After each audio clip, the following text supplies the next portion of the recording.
Bonjour à tous et bienvenue sur boursicoté.com pour cette nouvelle analyse technique Forex et matières premières avec une paire de devises euro-dollar qui semble vouloir changer de dynamique puisqu'après avoir cassé ici la zone des 1,1710, la zone des 1,1610 qui avait dans un premier temps été validée en tant que résistance, et bien aujourd'hui on est reparti à la hausse ici, donc au contact ici de cette bande de Bollinger supérieure qui est vraiment bien redescendue et en franchissant ici la moyenne mobile 20 exponentielle et la zone ici des 1,1610, donc vraiment énormément de signaux qui vont dans le sens d'un retournement de la dynamique.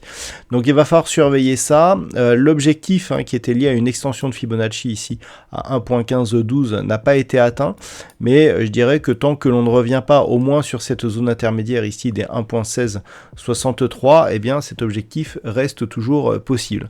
Donc on surveillera ici la zone des 1.1663 et si on parvient à la franchir, l'objectif sera un potentiel retour ici sur la zone des 1.1710, voire légèrement inférieur ici sur ce niveau qui semble être désormais un peu plus significatif des 1.1685.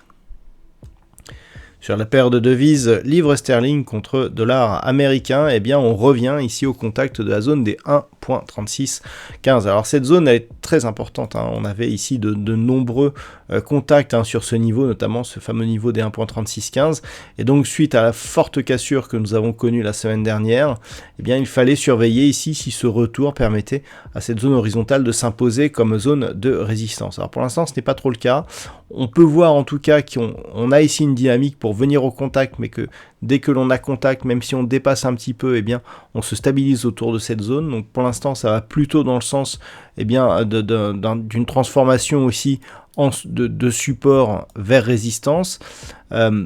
Par contre, si les cours ici reviennent au contact de la zone des 1.3675, là clairement on aura affaibli justement cet overlap et on pourra potentiellement parler d'un début de retournement de tendance.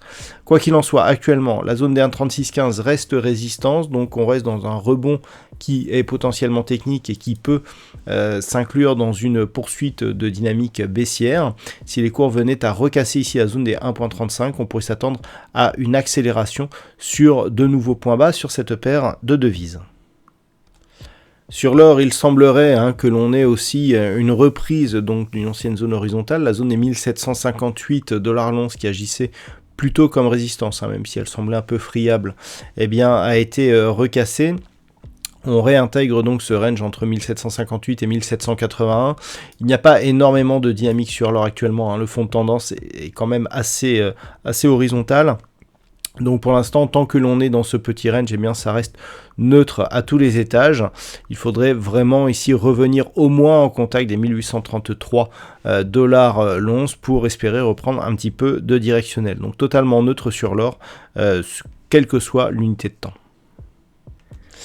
Et puis enfin, on termine avec le WTI qui a un petit peu été au centre des préoccupations du jour. Alors la semaine dernière, je vous indiquais que la zone ici des 76,50 agissait comme résistance et que en cas de franchissement, eh bien on pouvait accélérer à la hausse. Je vous avais aussi indiqué que en cas de cassure, on serait sur des niveaux qui n'avaient plus été cotés depuis 2014.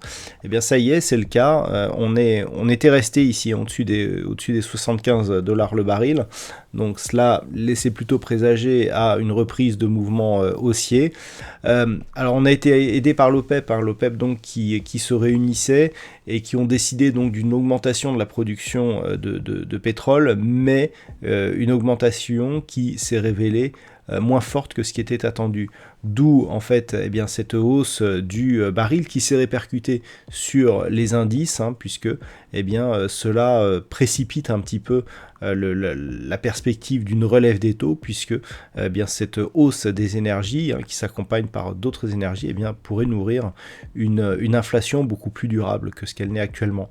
Donc clairement les marchés ont décroché et tout est parti un petit peu de ce WTI. Alors lorsque l'on regarde sur une vue hebdomadaire pour avoir une vue d'ensemble, voilà, on voit bien ici qu'on est sur des cotations qui n'ont plus été vues depuis qu'on était là, donc on était en 2014, ça fait 7 ans, et potentiellement, d'un point de vue moyen terme, là vous voyez que la prochaine zone de résistance ici, alors on a cet ancien support ici, support majeur ici à 91,60, mais ensuite on est au-delà des 100 $ le baril, donc il va vraiment falloir surveiller ici cette zone. Alors on vient de franchir une zone de support, donc Actuellement, ce que l'on va surveiller, c'est tout simplement qu'en cas de consolidation, eh bien, la zone des 75 $ le baril ne soit plus reprise ou recassée à la baisse. Et tant que c'est le cas, tant que l'on est au-dessus de cette zone, et notamment depuis ici que l'on a marqué cette impulsion, eh bien, on reste dans une dynamique haussière court terme qui permet donc de rebasculer ici dans une dynamique haussière un peu plus moyen terme, hein, puisque l'on est sur des